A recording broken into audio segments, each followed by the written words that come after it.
Nessa aula, a gente vai ver a dispersão das fontes de luz. Quando a gente tem uma fonte de luz aberta, ou seja, uma luz que não tem nenhum tipo de modificador, ela vai se dispersar no espaço num nome que parece estranho à primeira vista, que é a que a gente chama da lei do inverso do quadrado da distância. O que isso significa? Que cada vez que eu dobro a distância da fonte de luz, do que essa fonte de luz está iluminando, né? Eu dobro a distância, eu perco 4 vezes a quantidade de luz. Então, a gente vai ver isso acontecer. 4 vezes é 2 stops, ou seja, dobro a distância, eu vou perder 2 stops de luz. Basicamente é isso que acontece. Vamos ver isso acontecer na prática, né? Então aqui eu estou iluminando ela com um painel de LED aberto, sem nenhum modificador. Então olha lá, vamos ajeitar o cartão de cinza bem certinho ali no meio do waveform. Estou lá com o diafragma em F2. Estou com o diafragma em F2. Vamos caminhar, gente.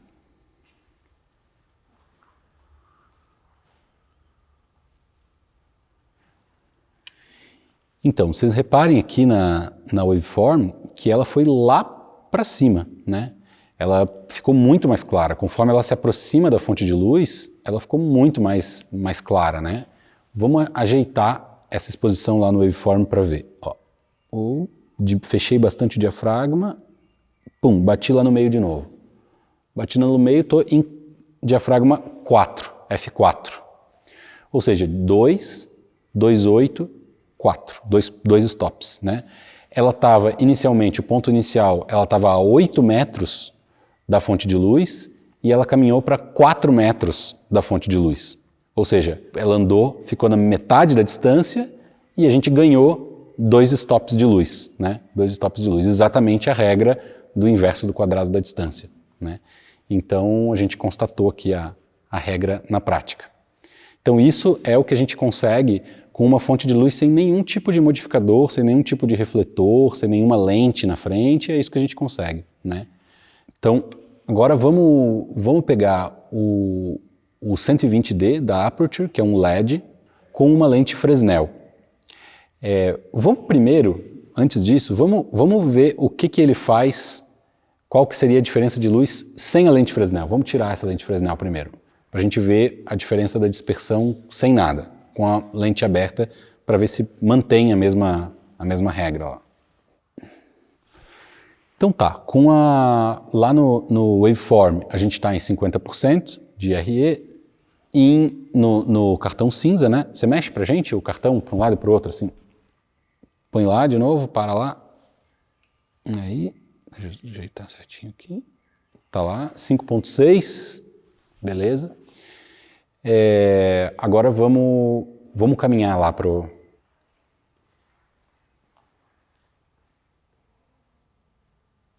Ó, fomos lá para cima, 5.6, pronto.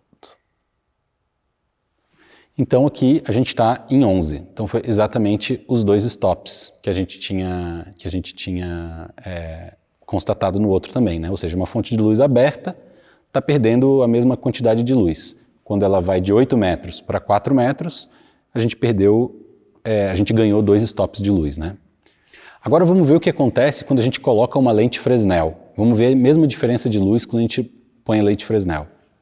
O que está acontecendo com a lente Fresnel? Eu estou pegando esses raios de luz que são abertos e eu estou colocando uma lente que foca eles, ou seja, que coloca eles numa direção mais próxima. Na verdade, o conceito de foco não é bem esse. A gente chama genericamente de foco porque ela fecha mais os raios de luz, né? Na verdade, a lente Fresnel não vai conseguir exatamente o que a gente chamaria de foco em fotografia, que seria convergir os raios de luz para um ponto, né? Então a gente não teria exatamente o conceito de foco. Mas a gente vai deixar mais retos, um pouco, tentar tender a esses raios de luz ficarem mais paralelos, ao invés de eles se dispersarem como numa fonte de luz aberta, né? Vamos ver o que acontece com a lente Fresnel. Vamos lá. Beleza, achei. Vamos lá ver o cartão cinza lá, que é isso aqui o cartão, né? Mexe ele para sua esquerda e para a direita. Aí, aqui a gente vê bem certinho ele, tá difícil de ver porque o fundo é cinza também, né? Tá aqui. Então, estamos com o diafragma em 16. Deixa eu soltar aqui tudo. Pode caminhar.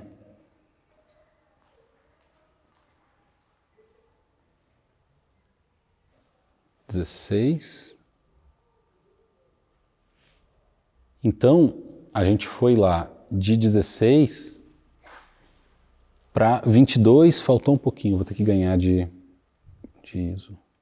Aí, ó. Então, ó, a gente estava em 16, a gente foi para 22, então um stop, e eu tirei mais um tercinho no ISO, então foi um stop e um terço, né? Ao invés dos 2 stops que a gente tinha perdido, que a gente tinha ganhado quando estava sem a lente Fresnel. Ou seja, a gente ganhou aí nessa, por conta da diferença de dispersão da fonte de luz, a gente ganhou 2/3 de stop, enfim, porque a luz está mais concentrada, né? Mas, o que acontece? Vocês podem dar uma conferida lá na aula sobre potência e que a gente viu o LED, a gente vê lá na aula de potência, o LED tem um tamanho grande, assim, a fonte de luz. Então, a gente não consegue ter um foco, a gente não consegue concentrar tanto os raios de luz por conta do tamanho grande da própria fonte de luz, que o LED é grande, né? O LED é mais ou menos desse tamanho, assim, ele é bem grande. Vamos fazer o mesmo teste com um Fresnel de tungstênio. Vamos testar. Então a gente está aqui com o Fresnel de tungstênio, de 1000 watts, com o foco todo fechado, ou seja, o mais fechado que a gente tem dele, né? Concentrando ao máximo na capacidade dele os raios de luz.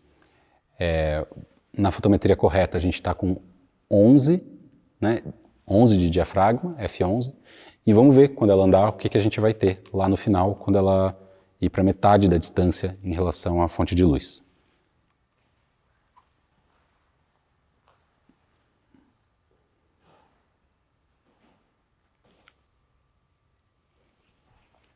Então a gente estava com o diafragma lá em 8, e aqui a gente está indo com o diafragma para quase 16, um pouco antes do 16, 11,5, assim. Ou seja, a gente está ganhando um stop e meio. Então a gente ganhou com a lente um stop e meio. Na verdade eu esperava mais um pouco dessa lente Fresnel do Tung, mas eu acho que essa lâmpada de tungstênio também tem uma área grande, ela também não consegue focar o que eu esperava, assim, que ela fosse focar.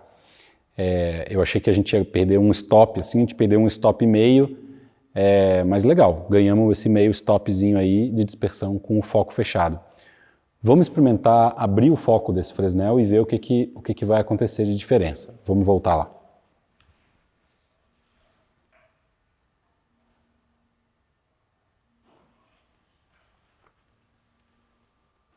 Agora a gente abriu todo o foco do Fresnel, colocamos de novo a fotometria lá nos 50% do IRE e vamos ver a diferença da dispersão da luz com o foco todo aberto para aquele com o foco fechado. Vamos lá?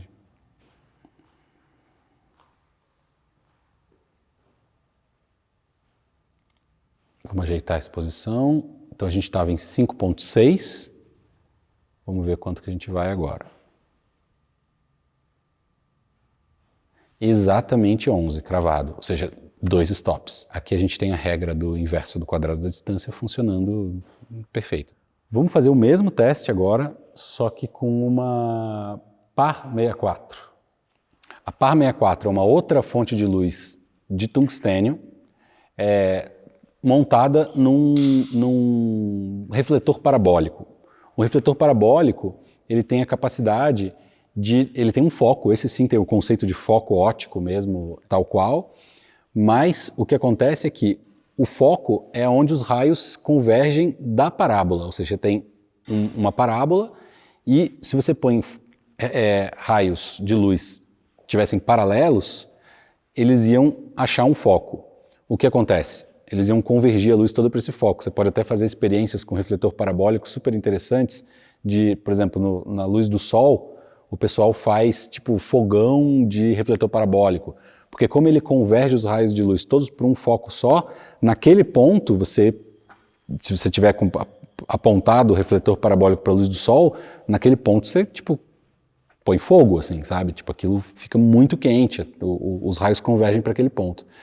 Ao mesmo tempo, se você fizer o contrário, botar uma fonte de luz naquele foco, o que vai acontecer é que todos os raios de luz que caminham para o refletor vão sair paralelos, né? Se for um refletor perfeito, né?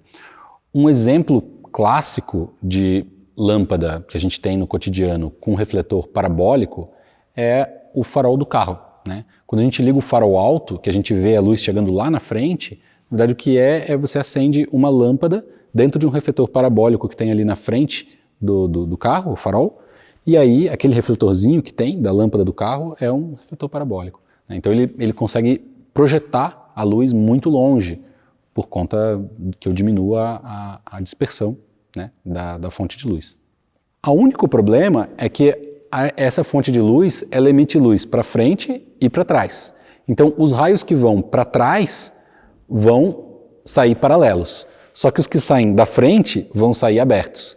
Então, ele não vai focar perfeitamente, porque a metade da quantidade de luz vai sair paralelo e a outra metade da quantidade de luz vai dispersar naquela mesma função do inverso do quadrado da distância. Então a gente ganha um pouquinho, mas não muito. Vamos experimentar aqui para ver quanto se é significativo. Acertamos aqui o par 64 com o diafragma em 11 e vamos ver o que acontece quando ela caminha. Vamos lá?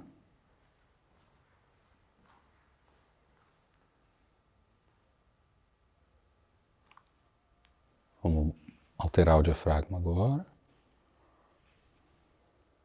Entre 16 e 22, ou seja, um stop e meio. Então a gente ganhou um pouquinho, ganhou um meio stop pelo fato de ter o refletor parabólico atrás, concentrando os raios de luz, né? Então a gente diminui um pouco a dispersão. Como eu disse, a gente diminui só a dispersão da parte da luz que emite para o refletor. A parte aberta da luz, a gente continua mantendo a mesma dispersão. Existem alguns tipos de refletor parabólico muito bons, assim, que ele tem uma espécie de um espelhinho na frente e ele reflete os raios de luz todos para trás. Então a gente só tem os raios que vão para o refletor parabólico, né? E esses refletores têm que ser um espelho perfeito e uma parábola perfeita também, e a luz tem que estar exatamente no foco.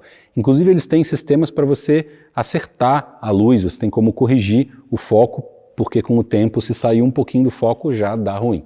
Então quer dizer, ele já não vai entrar exatamente, ele tem que estar, o foco de luz tem que estar exatamente no foco da parábola. Em fontes de tungstênio, esse sistema funciona, tanto que a gente tem o par 64, ele é muito bacana, esse tipo de luz. É uma luz barata, mas não é perfeitamente o foco da parábola, porque a luz tem uma certa área, porque a luz halógena dessa potência de 1000 watts, ela tem que ter vários filamentozinhos, então ela não é um pontinho perfeito. O ideal aqui seria uma fonte HMI. A fonte HMI ela é um arco voltaico, então os dois pontinhos de metal fazem um arco voltaico no meio que é muito pequenininho. Então a gente consegue arrumar aquilo, a gente consegue acertar aquilo exatamente no foco da parábola. E aí a gente tem um refletor que é uma parábola perfeita, assim, né? Se tem esse esquema do espelhinho na frente, é incrível. Só que são refletores difíceis, parece simples, né? Um princípio físico relativamente simples, uma parábola e uma fonte de luz no foco, mas é muito difícil você acertar isso perfeitamente, então as fontes de luz boas são muito caras, assim, são bem específicas, assim, mas são bastante interessantes. E por isso, porque se ela é uma parábola perfeita e as fontes de luz estão sempre paralelas, eu não perco luz, quase nada de luz quando as pessoas caminham, né? Então isso é bastante interessante. Vamos, por último, testar o elipsoidal. Vamos ver o que vai acontecer com o elipsoidal. O elipsoidal tem uma série de lentes que foca bastante a luz. Vamos ver a dispersão, como é que acontece no elipsoidal.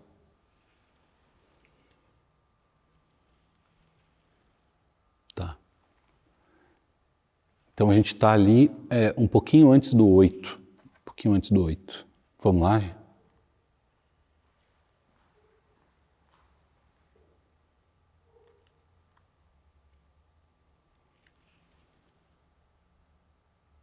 Então a gente está com um pouquinho depois do 11. assim, vamos pensar aí um stop e um terço, assim, que a gente perdeu de luz. Então a gente vê que aqui a gente foi um pouquinho mais de um stop que a gente ganhou de luz. Ou seja, a gente vê que a dispersão do elipsoidal é bem menor, assim, né? A dispersão do elipsoidal, sim, a gente ganhou bastante, assim, um stop e um terço, né? Ou seja, a gente perdeu pouca luz no meio do caminho, ou seja, aquela lei do inverso do quadrado da distância já não conta mais aqui, porque a gente tem os raios de luz mais concentrados. Os raios de luz ficam bem focados lá, né? Ou seja, a gente vê a marquinha das fontes de luz, né?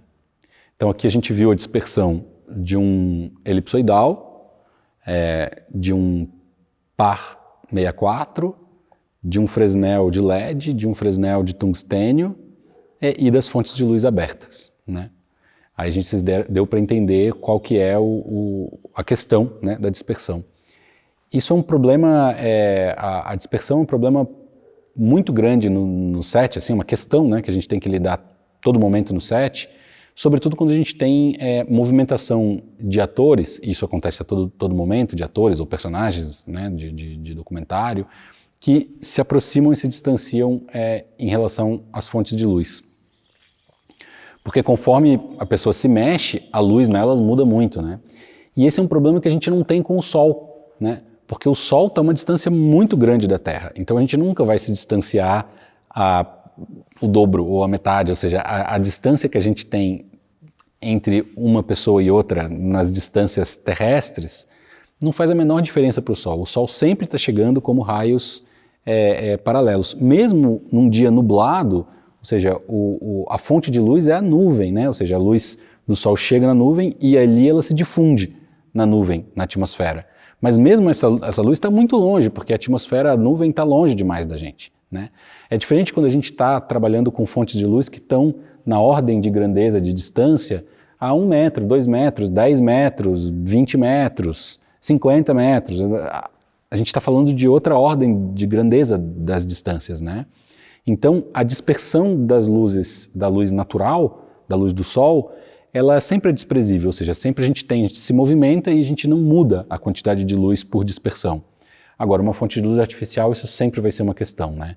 Então, quanto mais distante eu tenho as fontes de luz do que eu estou iluminando, em termos desse problema de manter uma liberdade para o que a gente chama de mise-en-scène, né? Ou seja, para a movimentação dos atores no set, é melhor, ou seja, ter a luz mais distante. Porque se a figura dá um passinho para lá, um passinho para cá, eu não mudo muita coisa, né? Se eu estou com a fonte colada no ator, ele dá um passinho para lá, isso pode ser, por exemplo, se a fonte de luz está a 2 metros, se ele andou 1 metro, eu ganho 2 pontos de luz, né? 2 stops de luz, pensando nessa regra do inverso do quadrado da distância, né? Ou seja, 2 stops. Isso é muita coisa, né? Então é melhor eu distanciar. E também fontes de luz que têm esse tipo de refletor parabólico ou uma lente Fresnel também ajudam a gente nisso, porque também faz a gente diminuir a quantidade de dispersão das fontes de luz. E aí facilita a gente dar mais liberdade no set para as pessoas não terem que ficar engessadas sem poder dar um passinho para o lado porque vai mudar a exposição. Os cursos da formação de direção de fotografia foram realizados em parceria com a locadora de equipamentos cinematográficos Armada Filmes e também com o Estúdio Vieira, que forneceram todos os equipamentos de gravação, iluminação, além do espaço em estúdio para a gravação desses cursos. Quando você estiver gravando em Curitiba, no Paraná, e necessitar de equipamentos de gravação, iluminação ou estúdio, não esqueça de entrar em contato.